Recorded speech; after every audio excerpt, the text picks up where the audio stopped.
Assalamu alaikum warahmatullahi wabarakatuh. Islaamummaan eenyurraa jalqabe? Ergamtoonni kumaatamaan ergamani baay'eetu ergaman. Nabi Muhammad duwwaa miti, ergamtoonni baay'ee jiru. Eenyurraa jalqabeetu biyya lafaa kanaaf kan ergame eenyudha? Islaamummaan aadamirraa kaasee numa jira. Eenyurraa jammare yoo jennu aadamirraa jammareeti. Nabi Muhammad islaamummaa waan lafaa fidan osoo hin ta'in karaa ergamtootaa san nu barsiisanii karaan isaaniis illee karaa rabbi tokkichoomsuudha, karaa rabbii qofa waammachuudha jechuun nu barsiisanii malee Nabi Muhammad addunyaaf ergamuudhaan ergamtoota duraatiin gargar ta'an malee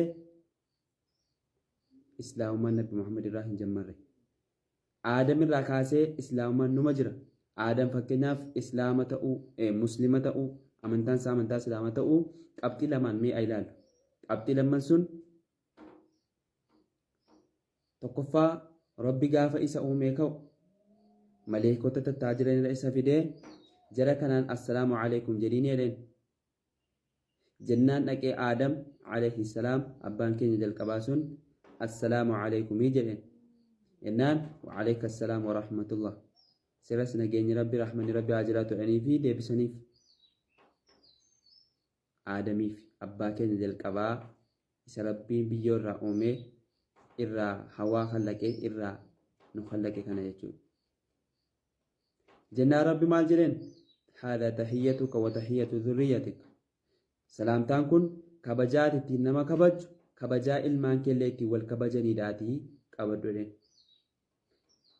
Akkuma beekamu namni assalaamu alaikumiidhaan wal kabaju, kan assalaamu alaikumiidhaan wal kabaju muslima.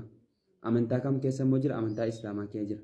Kanaafuu Aadam abbaan keenya jalqabaa rabbiin biyyoo irraa uume suni muslimaa, amantaan isaa islaama jechuu hubanna. Ergamaan jalqabaa moo eenyu kan biyya lafaatti ergame jennaan Nabi Nuuh. Yeroo Aadam san hawaa fa'a Aadam fa'a ilmaan isaa san shirkiin hin jiru, kufrii waan jedhamu hin jiru, islaamummaa maduwwaa jira, rabbi tokkichoomsuu duwwaa jira. Kanaaf ergamaan jala keetti hin argamu. Zabana Nabi Nuuh san immoo shirkiin jammaree jennaan akka muka waan akkas akkasii waama rabbii gadii kana waan rabbiin uume gaggabbaruun jammarraan Nabi Nuuhin rabbiin addunyaa uummata saniifti ergate jechuudha. Nabi Nuuh irraa kaasee jira ergamtoonni kumaatamaan lakkaa'amu. Ergamaan jalqabaa Nabi Nuuh. Nabi Nuuhitti ergame, Nabi Huud, Nabi Saalih, Nabi Shu'aib, Nabi Ibrahim, Nabi Muusaa, Nabi Yacquub, Nabi Yuusuf, Nabi Yuunus, Nabi Suleymaan, Nabi Daa'uud.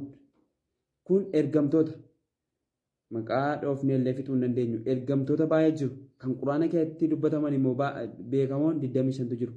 Kan immoo rabbiin nutti himee jira, kan rabbi nutti hin himneetu illee jira. Ergamtoonni kumaatamaan lakkaa'amu. Baay'eedha ergamtoonni.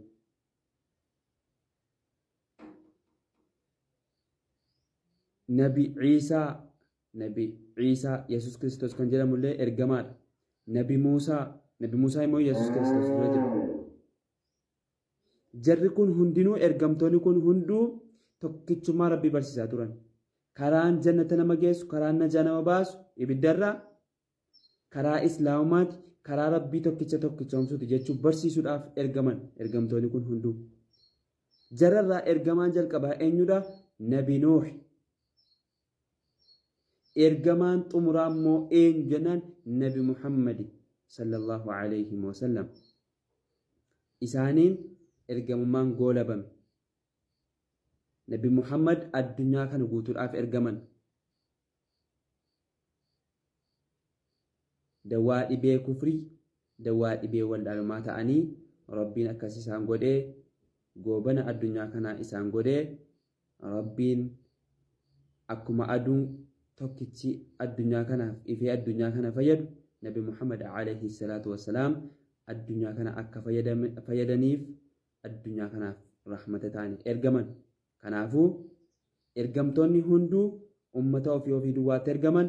Nabi Muhammad immoo alayhi salaatu wassalaam addunyaa kana guutuudhaaf ergaman. Ergamaan jalqabaa Nabi Nuuh, kan xumuraa immoo Nabi Muhammad. Kana beekuun dirqama. Siiraa ergamtootaa kanallee beekaan bakka jiru nama hin beekne barsiisuun dirqama isaadha. Gaheen nuti baachuu qabnudha. Wassalaamu alaikum wa rahmatullahi wa barakaatuhu.